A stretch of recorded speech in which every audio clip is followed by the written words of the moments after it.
यकीनी तौर पर वहां कुछ अहम कागजात मौजूद रहे थे जिन्हें तल्फ करने के लिए वो वहां आया था। राजमहल इन लोगों की मुजरिमाना सरगर्मियों और साजिशों का गढ़ रहा था। वो न जाने कब से इन सरगर्मियों में मसरूफ थे। राजमहल में इन लोगों के करतूतों के सबूत चप्पे चप्पे पर पाए जा सकते थे। सोबराज को अपने सियासी मर्तबे और राजदारी के बना पर यह घमंड था कि कानून के पासबान कभी भूल कर भी उसकी हवेली पर बुरी नजर नहीं डाल सकेंगे। अपनी हद से बड़ी हुई खुद एतमादी की वजह से उसने राजमहल में कभी अपनी खुफिया चीजों और रिकॉर्ड्स को यकजा रखने की जहमत नहीं की होगी। जब अचानक उसकी हवेली का घेराव हुआ तो सोबराज के औसान खता हो गए। इन नाजुक लम्हात में हर सबूत को यकजा करके तल्फ करना नामुमकिनात में से था। उसने अपने खिलाफ खुली शहादतों को जाया करने के लिए पूरे राजमहल को आग लगा दी और खुद वहां से फरार हो गया। राजमहल में मौजूद शहादतें आग के भयानक शोलों की नजर हो चुकी थीं, लेकिन सुनील के घर में कुछ न कुछ बाकी रह गया था। चंद रोज के इंतजार के बाद आखिरकार सुनील भी इसी अहम रिकॉर्ड के इत्तलाफ के लिए अपने घर आ पहुंचा था। सब लोगों से एक बड़ी गलती हुई थी कि बड़े मुजरिम सोबराज के चक्कर में सुनील को यकसर नजरअंदाज कर दिया गया था। अगर इसके घर की निगरानी होती रहती तो कानून का नफाज करने वाले इदारे आसानी से इसे पकड़ सकते थे। गनीमत यह था कि शीबा ने अपनी गलत फहमी की वजह से इस बड़ी गलती का आजाला कर दिया था और मैं कामयाबी के नजदीक पहुंच चुका था। सुनील के जवाब में घर की फिजा में शीबा की मनमनाती हुई गैर वाज़े आवाज घर की फिजा में गूंजी और मेरे कदमों की रफ्तार यकायक तेज हो गई। चंद लम्हों में मैं उसकी ख्वाबगाह के दरवाजे पर पहुंच चुका था। वो दोनों बिस्तर के करीब खड़े एक दूसरे से हम आगोश थे। सुनील की पुश्त दरवाजे की जानिब थी। उसे मेरी आमद की हवा भी नहीं लग सकी, लेकिन उसके सीने से लगी हुई शीबा का चेहरा मेरी तरफ था। यूं ही उसने मुझे देखा, उसकी आंखें तहय्युर ज़दा अंदाज में फैली और मेरे हाथ में दबे हुए पिस्तौल पर नजर पड़ते ही उसके हल्क से एक हल्की सी चीख आजाद हो गई। यूं महसूस हुआ जैसे शीबा की चीख से सुनील को बरकी झटका लगा हो। उसने शीबा को जोर से झटकर अपने बदन से अलग किया और फुर्ती से मेरी तरफ घूम गया। वो कमरे में थे। मैं वहां से निकलने के अकलौते रास्ते पर मौजूद था। वो दोनों निहत्थे थे, मैं हथियार बंद था। मैं इन दोनों के ड्रामाई रद्दअमल से बेनियाज अपनी जगह पर खड़ा रहा। तुम अंदर कैसे आ गए? मेरे चेहरे पर नजर पड़ते ही सुनील के मुंह से तहय्युर ज़दा आवाज बरामद हुई। अब यहां से तुम्हारी लाश ही जाएगी। महेश, ये क्या हो रहा है? तो तुम तो सुनील के दोस्त हो, तुम्हारे हाथ में ये पिस्तौल क्यों है? भगवान के लिए इसे रख लो। शीबा के होंठों से टूटे हुए अल्फाज बरामद हुए। वो दहशत सदा हो गई थी। खौफ से उसका चेहरा पीला पड़ गया था। मैं कुछ नहीं बोला, खामोशी और संजीदगी के साथ अपनी जगह पर जमा खड़ा रहा। महेश? अपनी आवारा बीवी की जुबान से मेरा अजनबी नाम सुनकर सुनील हैरत और गुस्से से गुर्राया। क्या तेरा दिमाग चल गया? ये कर्नल तावर है। नहीं। इसकी बात पूरी होने से पहले ही शीबा इस्तरारी अंदाज में बोल पड़ी। इसने तो मुझे अपना नाम महेश अग्रवाल बताया था। क्या ये तुम्हारा गहरा दोस्त नहीं है? शीबा पर हैरतों के पहाड़ टूट पड़े थे। सुनील तेजो तरार होने के साथ ज़हीन भी था। शीबा के कहे हुए आखिरी फिक्रों से फौरी तौर पर सही नतीजा अखज करने में कामयाब हो गया। शीबा उसकी दस्तरस में थी। अचानक सुनील का दाहिना हाथ गर्दिश में आया। पुरशोर आवाज के साथ उसका भरपूर थप्पड़ शीबा के बाएं रुखसार पर पड़ा और वो अपना तवाजुन खोकर लड़खड़ाती हुई मसहरी के किनारे पर जा गिरी। उसके हल्क से बेसाख्ता एक हल्की सी चीख बरामद हुई थी। हरामजादी, उल्लू की पट्टी। सुनील अपनी बीवी पर बरस रहा था। तू मेरी आस्तीन में पली हुई नागन है। मुझे क्या मालूम था कि तूने मेरे दुश्मन को अपना यार बनाया हुआ है। मैं तुझे जिंदा नहीं छोड़ूंगा, फना कर दूंगा। उसने बढ़कर शीबा के कोलुओं पर ठोकर रसीद की और वह बिलबिलाती हुई मसहरी पर चढ़कर अपने मुश्तिल शौहर से दूर सरकती चली गई। खौफ से उसकी आंखें फैल गई थी। मेरे लिए जन और शौहर की बेएतमादी का वो तमाशा खासा दिलचस्प था, मगर मैं इस तमाशे में अपना ज्यादा वक्त बर्बाद करने का मुतहम्मिल नहीं हो सकता था। खबरदार, अब हरकत की तो मैं गोली मार दूंगा। मैंने नीची मगर दुरुस्त आवाज में सुनील को धमकी थी। उसने पलटकर खूनखार नजरों से मेरी तरफ देखा, लेकिन मुंह से कुछ नहीं बोला। वो जानता था कि पिस्तौल के सामने वो बिल्कुल बेबस था। तुम बाजी हार चुके हो, मैंने सर्द लहजे में कहा। मुजरिम कितना ही चालाक और बासर क्यों ना हो, एक ना एक दिन अपने अंजाम को पहुंचकर जरूर रहता है। इसे हार नहीं धोखा कहते हैं। वो गुस्से और बेबसी से बोला। मेरी औरत को चारा बनाकर तुमने मुझे घेरा है। दलेर दुश्मन इस तरह पीठ में छुरा नहीं घोंपते, सामने से खुला वार करते हैं, मारते हैं या फिर खुद मर जाते हैं। जो शख्स अपनी इज्जत और तरक्की के लिए अपनी बीवी को चारा बनाता रहा हो, उसे यह एतराज करने का कोई हक हासिल नहीं। शीबा को तुमने सोबराज की गोद में डालकर गुनाह का जो बीज बोया था, आज उसका फल तुम्हारे सामने है। मैंने धीरे धीरे उसकी तरफ सिरकते हुए कहा। शीबा से मिलने वाली इतलात के मुताबिक सुनील को सोबराज के साथ एयरपोर्ट से आते हुए होने वाले पहले हमले में 3 गोलियों के जख्म आए थे। इस वक्त मैंने गौर से उसके बदन का जायजा लिया, लेकिन मुझे उसके जिस्म के किसी खुले हिस्से पर जख्म या जराहत का कोई निशान नजर नहीं आया। इसके वो जख्म हैरतनाक तेजी से मुंतमिल हो चुके थे, या फिर उसके कपड़ों ने जिस्म के मजरूह हिस्सों की पर्दापोशी की हुई थी। हर बीवी अपने धर्मपति की मलकियत होती है। उसने नादम होने के बजाय ढटाई से जवाब दिया, मेरी मर्जी कि मैं अपनी बीवी को जैसे चाहूं इस्तेमाल करूं, इससे अपना बिस्तर सजाऊं या कभी कभी इससे अपने किसी मोहसन को दान कर दूं। तुम हमारे बीच में दखल देने वाले होते कौन हो? तुम्हारा मजहब तुम्हें यह सिखाता है या तुम्हारा खुद साख्ता फलसफा है? तो मुझे इस पर कोई एतराज नहीं है, लेकिन मैं तुमसे तुम्हारे और सोबराज के गठजोड़ का हिसाब जरूर दूंगा। अपने घर का रुख करके आज तुम चूहेदान में फंस चुके हो। मैं गैर महसूस अंदाज में उससे करीब होता जा रहा था। मेरे दाहिने हाथ में दबे हुए पिस्तौल के मुहिब आइनिंदाल सुनील की खोपड़ी की तरफ उठी हुई थी और मैं अंगूठे की मदद से अपने बाएं हाथ की उंगली में मौजूद अंगूठी के नगीने को अपनी हथेली के रुख पर घुमा चुका था। मैं इस वक्त सुनील के सामने पूरी तरह बेखौफ था। वो कानून से भागा हुआ एक मुस्तनद मुजरिम था। उसे जेर करते हुए वहां कोई शोर व गौगा होता तब भी कोई नुकसान न होता। ज्यादा से ज्यादा पुलिस वहां आ जाती और दखल अंदाज होकर इसे अपने साथ थाने ले जाती, मगर मेरी कोशिश ये थी कि मैं खामोशी से उसे जेर करके अपने साथ ले जाऊं। अब न मुद्दा हासिल करने के लिए उससे वहां मार कुटाई मौजू नहीं थी। अंगूठी के खोखले नगीने में पोशीदा स्याल के सहारे उसे बेहोश करके मैं सहूलत से अपना मकसद हासिल कर सकता था।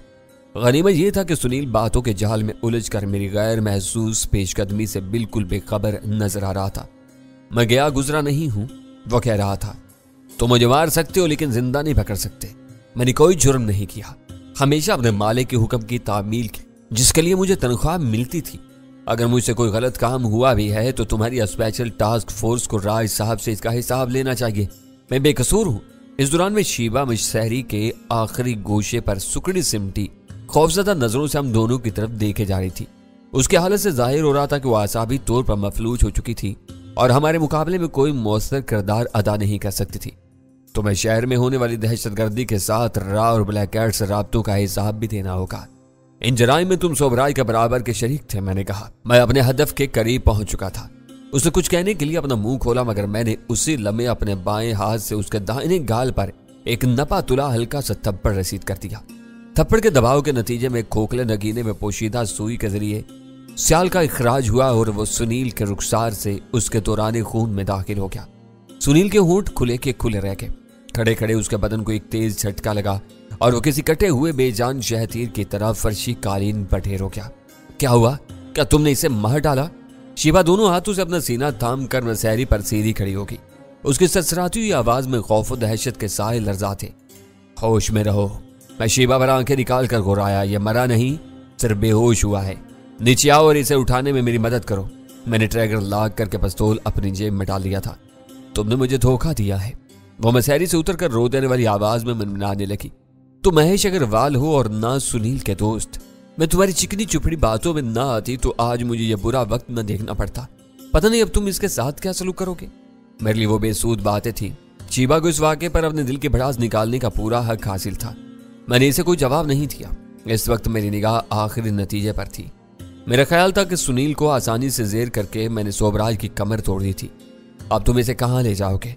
शीबा ने मेरे करीब पहुंचकर खौफ सदा लहजा में सवाल किया।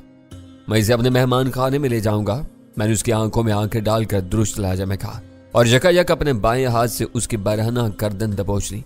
मेरा हाथ बढ़ता हुआ देखकर शीबा डर गई कि शायद मैं उसका गला घोंटने का इरादा रखता था।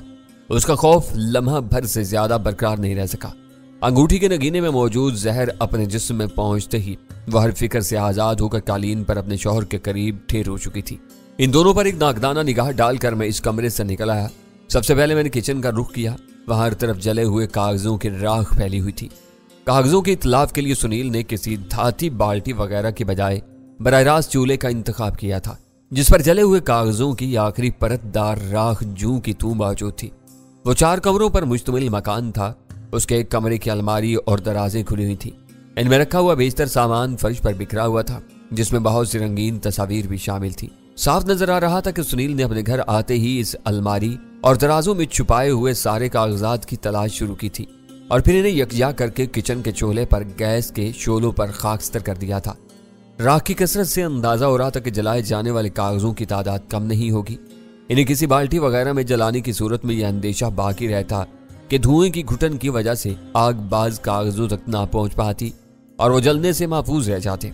नजर आतिश किए जाने वाले कागजों की अहमियत अपनी जगह पर मुसल्लमा थी। सुनील ने वो काम जिस इत्मीनान से सरअंजाम दिया था, उसके बाद यह तवक्का अबस थी कि घर की तलाशी लेकर कोई कारआमद कागज तलाश करने में कामयाबी हो सकेगी।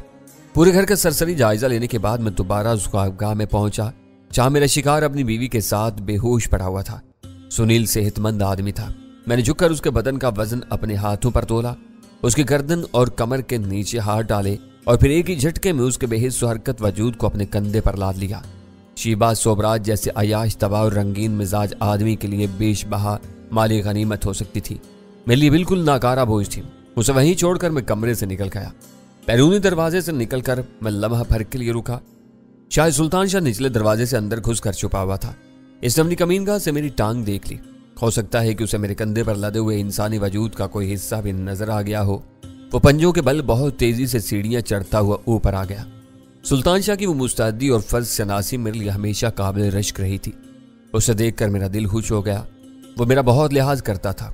उसने मेरा बोझ अपने शाने पर मुंतकिल करना चाहा, लेकिन ऐसी किसी कोशिश के नतीजे में सुनील के नीचे लुढ़क जाने का खतरा था। मैंने सरगोशियाना आवाज में सख्ती से इनकार कर दिया और उसे नीचे जाकर गाड़ी दरवाजे के साथ लगाने की हदायत की। वो चला गया। मैंने चंद सानियों की तवक्कुफ के बाद संभल कर नीचे उतरना शुरू कर दिया। मैं नीचे पहुंचा तो गाड़ी दरवाजे के साथ लगी हुई थी। इसका जानदार इंजन बहुत धीमी आवाज से चल रहा था और सुल्तान शाह गाड़ी का पिछला दरवाजा खोले मेरा इंतजार कर रहा था। मैंने वहां पहुंचते ही सुनील के बेहोश वजूद को गाड़ी की पिछली सीट पर डाल दिया। शहर की महंगी और मुतमव्विल बस्तियों की गलियों में और सड़कों पर पाए जाने वाले सन्नाटे को इन इलाकों के मकीन सकून का नाम देते हैं, लेकिन मुझे हमेशा से वो ईरानी काटने को दौड़ती है।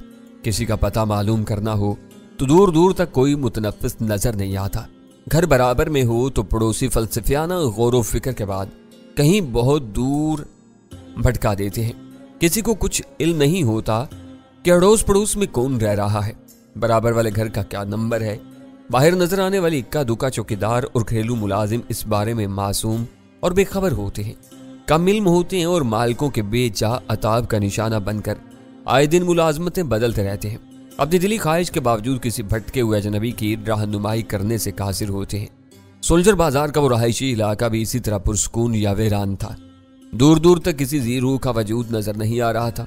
आवारा कुत्तों और बिल्लियों को करीबी मार्केट से अपनी खुराक वाफर मिकदार में मिल जाती थी। वो शायद मुस्तकिल तौर पर अपने इसी ठिकाने की चारदीवारी में पड़ाव डाले रहते थे। इस सन्नाटे का फायदा ये हुआ कि हमने अपनी कार्रवाई इत्मीनान से मुकम्मल की और गाड़ी में बैठकर वहां से रवाना हो गए। किसी को कानो कान पता नहीं चल सका।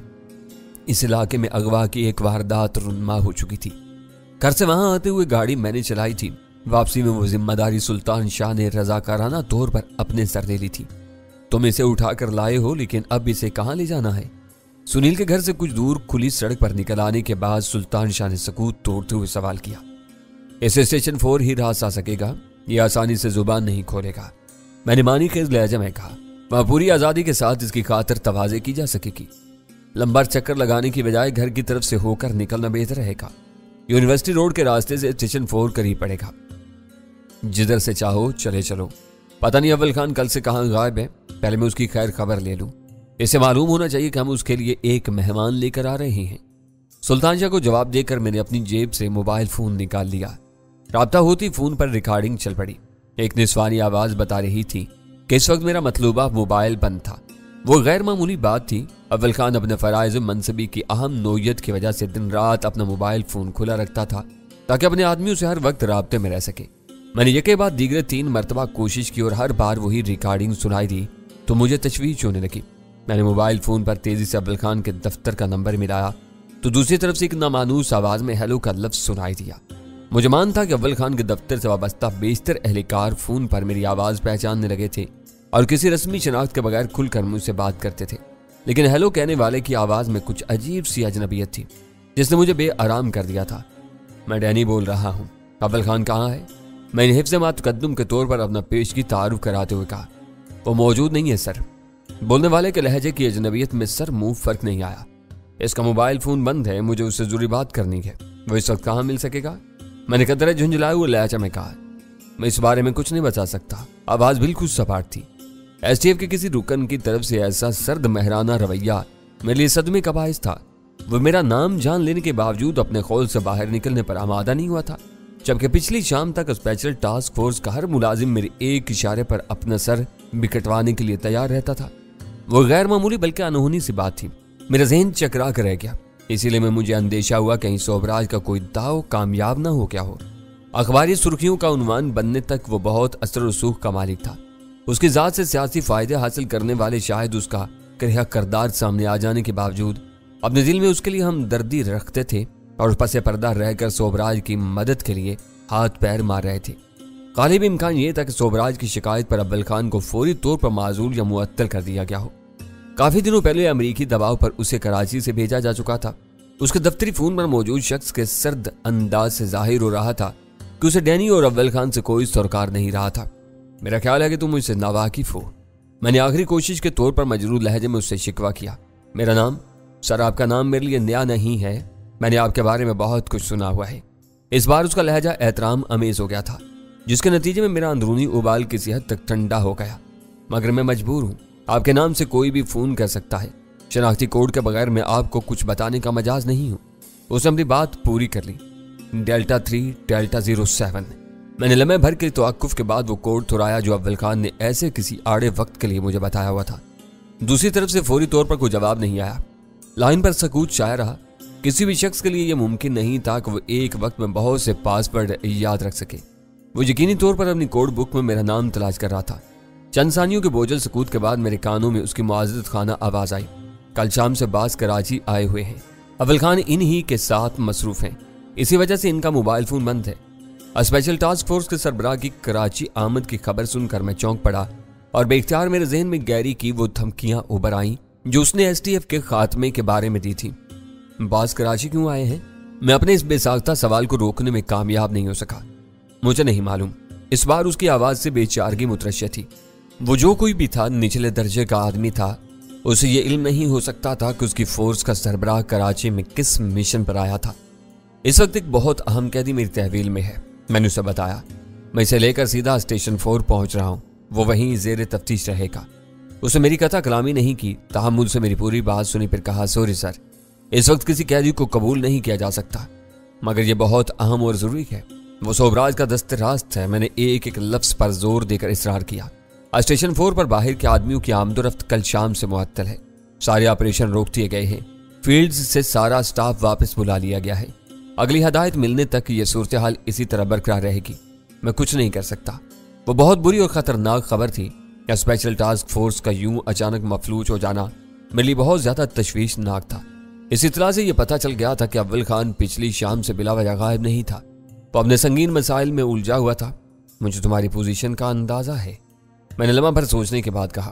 اول خان سے تمہارا کوئی رابطہ ہو تو اسے میرا یہ پیغام دے دینا کہ وہ چند لمحوں کے لیے مجھ سے بات کر لے، تمہاری سنائی ہوئی خبروں نے میرا دماغ معاف کر دیا ہے۔ اس نے مستعدی سے یہ سر کہہ کر فون بند کر دیا۔ اب یہ ہمارے گلے پڑ گیا ہے، اسے گھر ہی لے جانا ہوگا۔ میں نے فون بند کر کے گہرا سانس لیتے ہوئے کہا، ایس ٹی ایف کے دروازے بند ہو چکے ہیں۔ وہ میری باتیں سن کر پریشان ہو گیا تھا، لیکن اسے معاملات کی سنگینی کا پورا ادراک نہیں ہو سکا تھا۔ اسٹیشن 4 جانے میں کیا رکاوٹ درپیش ہے؟ اس نے الجھن آمیز لہجے میں پوچھا۔ ایس ٹی ایف کا باس کل شام سے کراچی میں ہے، پوری فورس کو فیلڈ سے واپس بلا کر اسٹیشن 4 میں گراؤنڈ کر دیا گیا ہے، آپریشنز معطل کر دیے گئے ہیں۔